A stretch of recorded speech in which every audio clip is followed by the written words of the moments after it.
Hey folks, how's it going?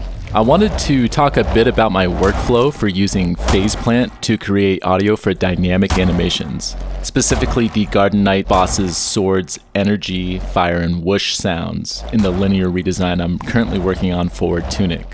First, I'll walk through how I actually built the patch itself. So first off, we have a noise oscillator that's running through a bandpass filter. The level and the cutoff are being modulated to mimic movement, like the actual whooshing sound of the sword flying through the air at different speeds. Below that, I have a smooth sounding wavetable with a very low pitch. Since this sword seems to have a sort of ancient tech power, I wanted to have some sort of electronic sounding low frequency to mimic the energy. The level and the pitch of this are also being modulated by the same LFO to create movement.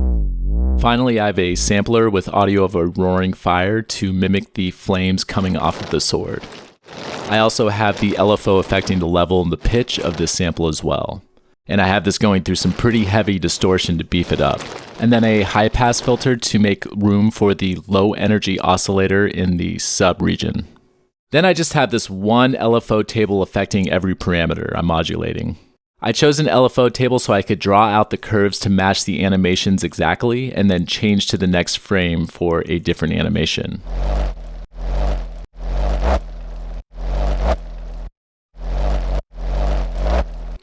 I assigned the LFO table frame to an automation slot so I could automate which frame we were on in the timeline.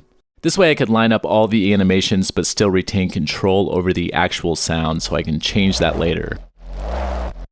As of the time of recording this is still a work in progress, so please hit me with any feedback or suggestions on where you might tweak this, either sonically or in terms of workflow. I'm pretty new to FazePlant, so still looking for the best way to approach design in a way that works for me. Thanks for watching, and have a good one.